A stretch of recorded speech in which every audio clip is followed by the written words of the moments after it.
This is Cast of Wonders, the young adult fiction podcast featuring stories of the fantastic. Welcome!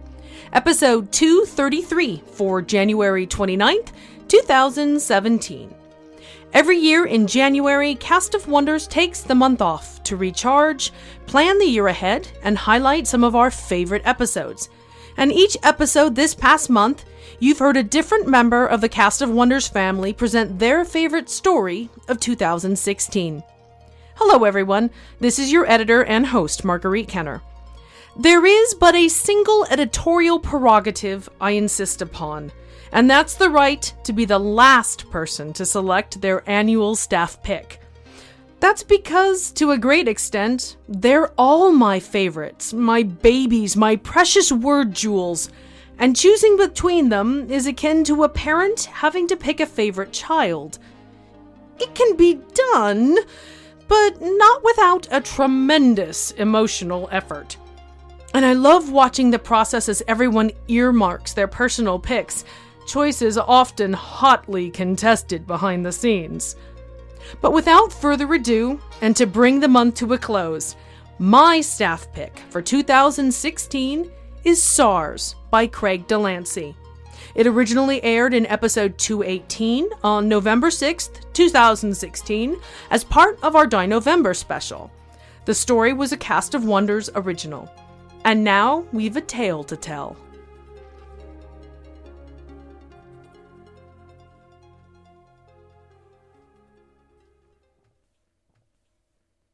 Saurs by Craig Delancey. The fossil mages gathered in the shadow of the gully. 4 of them, 3 old men and a young woman. Old Jim lifted and replaced his wreck of a straw hat and then spat at a scorpion. John, Blood-Eye, and Harry watched the dark spot in the sand evaporate in the heat until finally, as they'd all been hoping, the young one spoke. "I found it near here," Karen Thompson said. She put her hand into her pocket, fingering the bone there, but not drawing it out yet. The 3 old men waited. This was hard for them. They'd all been famous in their day. They had their pride still. Finally, Karen tugged the bone out, a hooked talon as long as her own hand. The old men leaned forward, careful not to show excitement, but unable to keep their eyes from popping. "T-Rex," Blood-Eye said. "Manus claw. Left interior." Karen nodded agreement. "It looks big," old Jim said. "It looks as big as the claw on that old girl your pa found out here." "Bigger," Karen said. 2 centimeters longer. She pushed her hat back with the point of the claw. Blonde hair spilled out over her eyes. Harry reached towards the claw. Karen flinched, but did not draw back. He touched the fossil with 2 dry fingers. "Lot of hum to it," he whispered. The other men did not comment.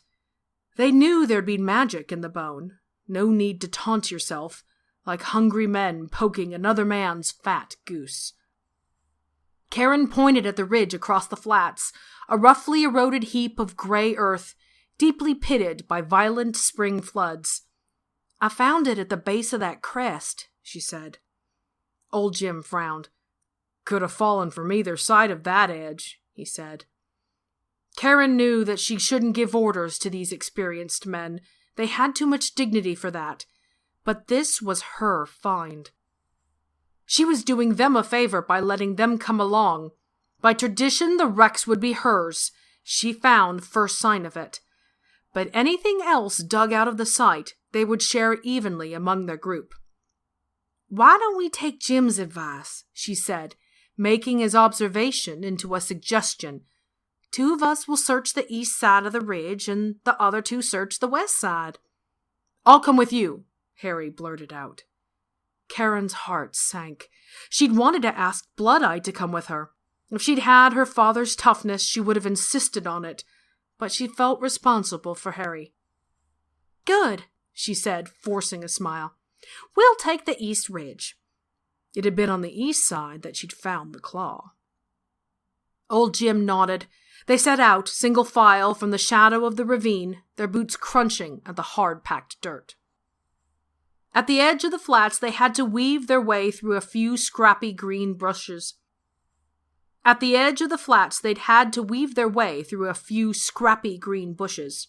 Old Jim and Blood-Eye pulled ahead, already setting out on a different course for the west side of the ridge. When the two fossil mages were out of earshot, Harry said to Karen, "It was nice of you to bring us along." "You all are the best," she said. Or they had been. Old Jim had found that outsized velociraptor back in the days of the big fossil rush. A full skeleton. He'd assembled it and put it on display, let school kids gawk at it, before he spent it in an invocation that cured his wife's kidneys, reducing the bones to dust. John Blood-Eye had found more fossils than any fossil hunter alive. Never a big find, but hundreds of small ones, good ones. Fossil mages said he could smell teeth the way he used to pull them from the dirt. The daggers of Albertosaurus incisors, the fanning cheek teeth of Stegosaurus, the huge flat molars of Apatosaurus. Blood-Eyed made a steady living selling fragments, put a son and daughter through school with the money. No one had ever heard tell of him casting magic himself, though they say he could and always called him a mage. And Harry? Well, Harry wasn't like the others. He'd grown up on the East Coast, where the surface rock was really old. He'd been good at scrounging the beds of Paleozoic seas, trilobites, brachiopods, the occasional jawless fish or eurypterid, and heaps of crinoids. Those animals were small, but they'd had an extra 200 million years to age their magic. They'd been powerful finds. When Harry's luck had run out, and when his drinking had caught up with him, he'd moved west to the Badlands and found his way onto Flint Thompson's digs. Harry started coughing, head bent over, hands on his knees. Karen waited until the fit passed. "You're not well." He waved a hand and then picked up his conversation where he'd left it. "You're the best. Not us. I always told everyone. I always did. You'd have been the greatest fossil hunter of all time if you'd been born 50 years earlier. Ain't hardly anything left nowadays to find, or you'd have found it." "Well, that's kind of you." Harry wiped his mouth with the back of his hand. Karen saw that his eyes had watered from the violence of the coughs. "I told anyone who'd listen that it had been you that got us onto that big T-Rex." Karen furrowed her brow at that. Finally, "I just liked finding them and piecing their lives together. I like the Saurs."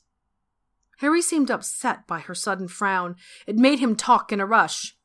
"You know, when I came out here broke and needing work, your pa saved me. I made a lot of mistakes. He forgave me every time I fell off the wagon. I guess like you, he just loved the Saurs so much he didn't pay much attention to other things." Karen nodded politely. But that was bullshit. Her father hadn't cared about the dinosaurs.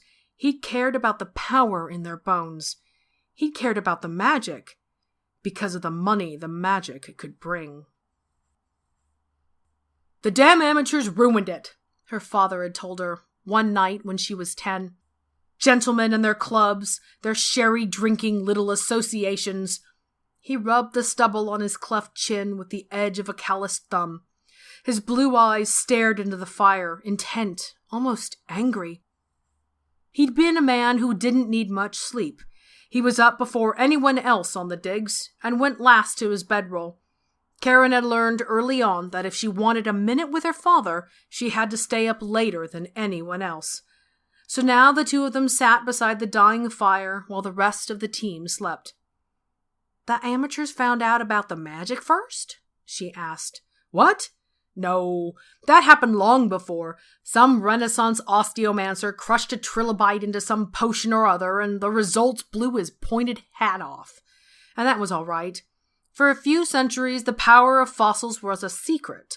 Occult guilds wrote in ciphered books that life created magic, and that the body held that magic tightly while alive." He held up 2 fists.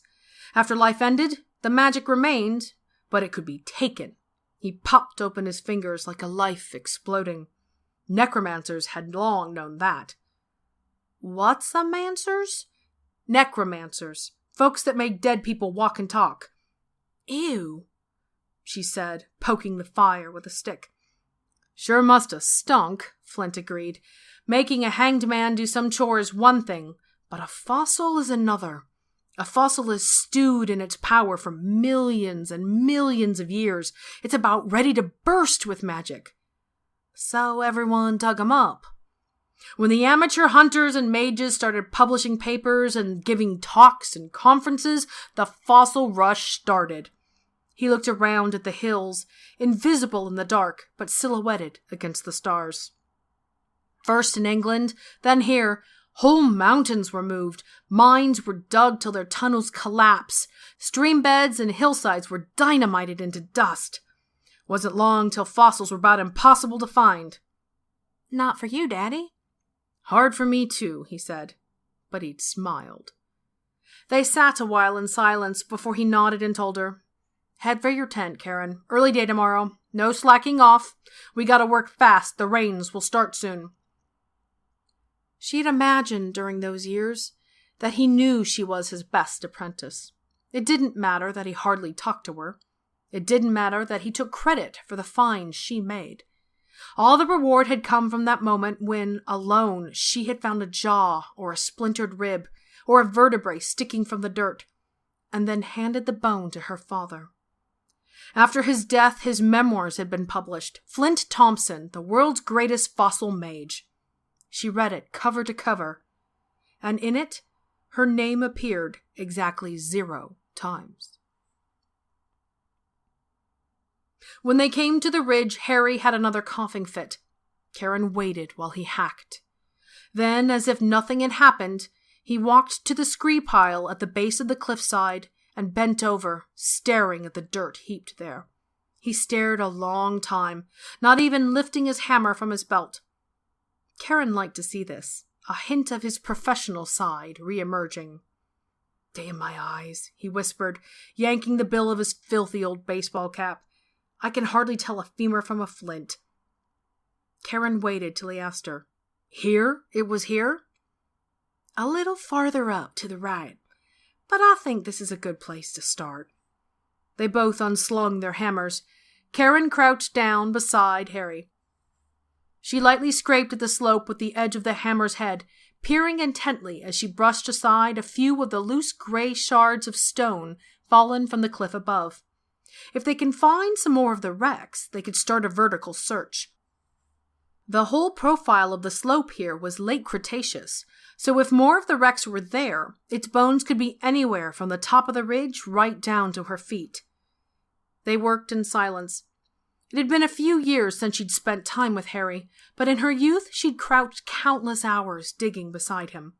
She'd never known him to be silent more than a minute. Something was wrong. Finally he spoke up, without lifting his head from the dirt. He asked her the thing she least wanted to hear. He asked it in a whisper. What are you going to do with it when you find it? Karen was young, 24, just out of university where the professors of geology would probably have driven her off for lack of credentials. She'd never attended a proper school before the university. If she hadn't been the daughter of the great Flint Thompson. What you did with your big find was the kind of thing that young fossil mages and fossil hunters talked about at night over drinks. She'd always hated that kind of talk. Who cares about the magic, she wanted to say. Let's talk about these terrible lizards. But some of the young students had made finds.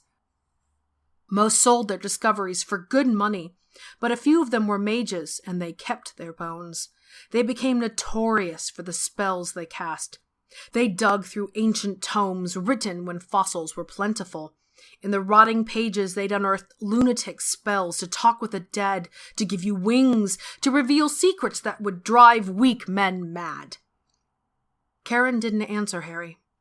After a while, he whispered, You gonna use it to talk to your dad? Karen shook her head. When I was a girl, I would have, but not now. What would I ask him? Now that I'm older, I know the truth. It wasn't him that raised me, it was the Saurs." Harry turned back to the scree. Karen didn't ask Harry what he would do if he found a big one. Old-timers never talked of that. Some old-timers were superstitious and didn't want to jinx the search. But Karen knew the truth. Most of the old-timers never talked of it because they all knew the answer without having to ask. There were rumors that every one of the old-time fossil mages carried the spell in his pocket at all times, in case he got lucky. The spell to make himself young again. She wondered if her father had carried a copy, and had waited too long for that next big find. They worked slowly towards the spot where she'd found the claw. Any other evidence would probably be buried at the spot. They could have started there, most likely, but she wanted to be thorough, to move methodically through one stretch, working straight towards her find. So they scraped away, crouching and sweating in the hot sun, and only sipping a step to the right every few minutes when they both felt they'd combed the dirt enough. 1 bone, 2 bone, 3 bone, 4, Harry chanted. Pick at the dirt till you find 5 more. He coughed then, but managed still to smile at her, flashing the dark gap of his missing eye tooth. When she'd been a girl, Harry had seemed so much fun. He was the only comic relief at the deadly monotony of the digs. When he found some tiny fragment, often instead of recording and reporting it, he'd make the shard dance through the dirt like a Mexican jumping bean before it collapsed again. Her father would have howled at the waste, but she'd laughed and clapped when Harry did it. When had Harry become a sad clown instead of a jovial one? Or had he always been so and she'd just been too young to see the hardship on his face, to hear the sad desperation in his jokes? She forced a smile and finished the rhyme. Glue them together, it's quite a chore, then call your heap a dinosaur. Her hammer scraped against something hard. She'd been dragging it through the dirt while she talked, and hit a tiny curve of pale stone. Or bone. They both froze and held their breath. Karen turned the hammer, and with the pick end scraped gently around the hard protrusion. "Oh," Harry said. He smiled widely again, showing his gap. He pulled his baseball cap down hard on his head, as if trying to squeeze the energy in. "Oh, it's a toe," Karen said, "a clear shape once you picked out how it stuck out of the soft stone of the cliff face." "I bet she's right here," Harry said, "lying on her side." Karen backed up 2 steps and scanned the slope. It did seem like there was a long bulge under the scree, a shape to the stone here. She couldn't help herself. Though it wasn't good method, she hurried about 4 paces to her right. There was a little protrusion there above the scree. She brushed aside the loose dust with her left hand, cleaning off the rock. She tapped at it. A chip of stone fell away. A round indentation stood in the exposed divot. An eye socket. "What have you got?" Harry asked. "The skull." "Oh, Mary, Jesus, and Joseph," he said. "She's lying on her side. From toe to top, she's all there." Karen knew she should tell Harry to wait. It could be that there was nothing there in the stone but part of the skull and a single toe. But she didn't believe that. She turned and smiled at him. "It's a big one," she said. "Oh, it's a big one. Maybe the biggest one ever." "Go get Blood-Eye and Jim," Karen said. Harry took a few steps and stopped. Karen turned when she heard his footfalls go silent. Harry stood there, his hand on his pocket, fingering a piece of folded paper. They stared at each other a moment before he spoke. I'm dying, Karen." Karen stared, mouth open. The first thought that came into her head was I should have come alone. She hadn't dared to hope that the wrecks might be right there, on the ground and parallel to the cliff face, just inches below the surface. She'd expected it to be high up and deep in the stone, where a whole team would be needed to dig it out. Tears welled in Harry's eyes. He blinked them out. "I'm sorry, and I know it ain't fair. It's terrible unfair. But this is a big one and I'm dying. I've got cancer in my lungs."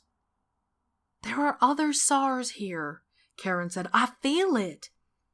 "You don't know that for sure. You don't know. If you give me this one, I'll take a cure. I've got one right here." He tapped his pocket. "Don't really need the paper. I've memorized the damn invocation 100 times over. But just for safety, I got it right here. And I swear to you, I'll spend the rest of my days finding you another dinosaur like this one. I'll find you two like her. Anything you ask, only—" "Go get Blood-Eye and old Jim," Karen said. "We can talk about it then." His shoulders drooped in defeat. He knew if the others were there, he wouldn't have the courage to beg, and she wouldn't feel the lone burden to hear him do it. But he turned and took a few steps. He looked back and said quickly, I bet it's going to be even bigger than the old girl your pa found." And he hurried off around the ridge. The old girl, as she came to be known, had been the biggest T-Rex ever found so nearly whole. And Karen had found it. It didn't say that in any record anywhere. It didn't say that in her father's memoirs. But she'd been the one. It had been early in the season.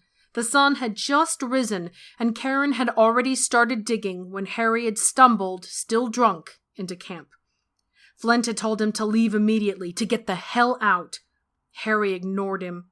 He found Karen picking at some soft sandstone, and he'd started sloppily hacking at the stone right next to her. He had nowhere to go, no chance of another job, and so was going to work this job till someone carried him away from it. Karen had just found the tooth, front incisor as long as a man's finger. She recognized it immediately, not from magic, not from some superstition in the gut, from years of lonely, difficult study. She rolled it in her palm, imagining what the monster that chewed with this tooth must have looked like, how it must have sounded and smelled, and what it'd have been like for one to stare right at you. She'd meant to show her father, but she felt so sorry for Harry that she held it up before him. She just wanted to share the wonder of it with him for a moment before she gave the bone up. "T-Rex!" Harry had dropped his hammer and grabbed it from her tiny hand. "My God, girl!" He raised his voice and shouted, "Flint! Flint!" Her father had appeared with old Jim. Old Jim had been young then, of course, but still called old Jim. He didn't work with her father, but he had been there that day. He looked wary. He'd been called to boot Harry off the dig. It wasn't the kind of work he wanted. Now Harry held up the tooth. "Tyrannosaurus Rex!" he shouted. "Where?" Flint had asked, squinting, his whole being suddenly focused on the dirt at their feet. He looked right through Karen. He didn't even see her. "I found it right here," Harry said. He pointed at Karen's feet. The men pushed her aside and started digging. Karen put one finger on the edge of the eye socket, feeling the power in it. It was all here, the whole skeleton. She could tell by how strong the magic felt. You could cure cancer with this. You could talk with a dead man. You could do anything. She had to give Harry what he asked, didn't she? For all his faults, she'd grown up by his side. She'd made a habit till she went off to university of taking care of him, of helping him and asking for nothing in return, the way she'd helped her father. "No," she said aloud, "no." All her life, all those nights, laying on her bedroll as she stared at the dingy canvas of her tent, all those days spent pushing her fingers through the dirt, she dreamed of only one thing, and now she could have it. Maybe, she thought, I really am my father's daughter, because whatever the cost, I'm going to have my way. Karen pulled the paper from her shirt pocket. Her father had put her onto the idea when he told her of necromancers. She'd spent the remainder of her inheritance, the last of the money from the sale of the old girl to some Saudi sheikh, searching for the right spell. She went to England and lived a summer in a little flat behind Russell Square. She scoured the British Museum, blowing dust off old books and turning their pages under the critical eye of hawkish librarians. In her last week, nearing despair, broke and tired of the city and the rain, she found the spell she sought. She unfolded the page. It was a danger to do it like this while the Rex was still buried. But the bones looked to be sitting shallow, and she was not going to wait. She was not going to let herself be talked out of it. She put her right palm flat on the eye socket of the fossil's skull. She held the page open with her left hand, and she read the invocation. The old-timers just came around the bend when the rock exploded. "What?" Old Jim howled, waving at the air, trying to clear the hot cloud of dust. "What'd you do? You dynamite the rock?" When the dust settled, they could see the bones piled in a heap in the flat clearing before them, free of the stone. "Not dynamite," Blood-Eye whispered. "The bones are whole." "What you do?" Old Jim repeated. The bones moved. They shifted and twisted together, and they began to rise.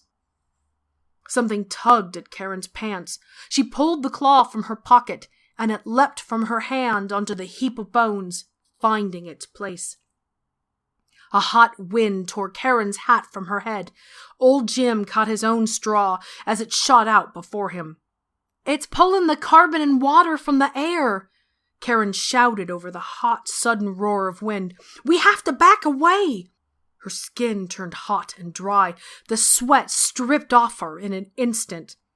They ran for the scrub 100 paces away. When they turned and looked back, the bones were standing like a museum mounting, all arranged as they had been in life. And as the four of them watched, half-formed viscera clotted into the ribcage, precipitating out of the air. The Rex reared its head, a silent scream. "Whoa," Harry said. Muscle started to knit over the bones. Veins and pale nerves branched and fought their way through the tissue. A layer of green and red skin began to crawl over the new flesh, slowly hardening. The Rex turned its head and aimed its empty eye sockets their direction. As the four of them stared back, fluid coagulated in the twin gaping holes, turned green, and then blinked. The chest of it heaved. It took its first breath, and then it let out a scream that echoed off the hills, a scream not heard in 70 million years. Blood-Eye whooped and then laughed, surprising all of them. They'd hardly ever seen the old Navajo smile in the decades they'd known each other. No one had ever heard him holler or laugh. She'd invited the old-timers, she now realized, not because she thought she'd need their help, or not only for that reason, but because they alone could appreciate this.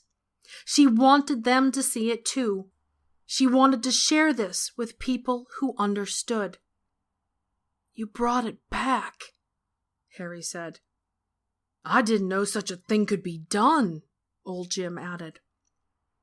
Karen didn't take her eyes off the retreating green and red dinosaur. Its tail feathers shimmered in the punishing Badlands sun as it ran for the gully, huge strides hammering the hard ground. "For me, it was never about the magic. Never about the money. It was always about the Saurs, and once, just once, I had to see one. I had to see one run." The Rex stopped and looked back towards them and roared.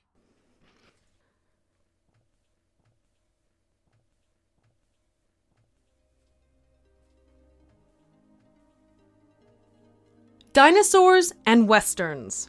Science and the supernatural. Veteran field crews and recognition-craving academics.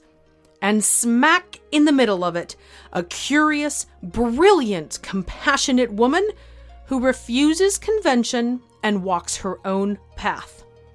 She sacrifices the fast track to fame and riches and the expectation of inherited emotional labor for a single pure moment of wonder as a 65-million-year-old creature roars into life.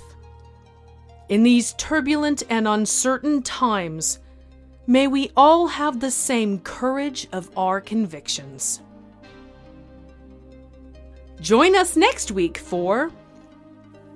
So, I was stuck. But, there are worse things than being trapped in a creaky old rental house during a blackout, surrounded by the walking dead. As my mom always says, life is what you make it. So, I made dinner, lit some candles, pulled out a notebook, and sat down to write the paper with a good old-fashioned pencil.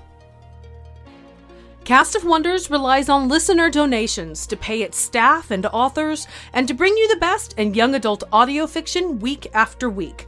If you've enjoyed this story, please consider making a donation using the PayPal buttons available on the website. Each and every one-time donation or monthly subscription has a tremendous impact, and you have, as always, our eternal gratitude. You can share your appreciation for this story by leaving it a review wherever you get your podcasts, sharing the episode with your friends and family, or discussing it on the EA forum, forum.escapeartists.net. We are at Cast of Wonders on Twitter. Come and say hello. Cast of Wonders is a production of Escape Artists Incorporated and is brought to you by the creative team of assistant editors Danny Daly and Catherine Inskip, associate editors Alexis Goebel, Andrew Kim, Sally Gill, and introducing Haldane King, Aiken Patel, Susie Rodriguez, Muddy Schleider, and Chris Tang. Audio producer Jeremy Carter, and I remain as always your humble editor and host, Marguerite Kenner. Episodes are released under the Creative Commons Attribution, Non-Commercial, No Derivatives 4.0 International License. That means you can download and share the episode in any device or format, but you can't change it or sell it.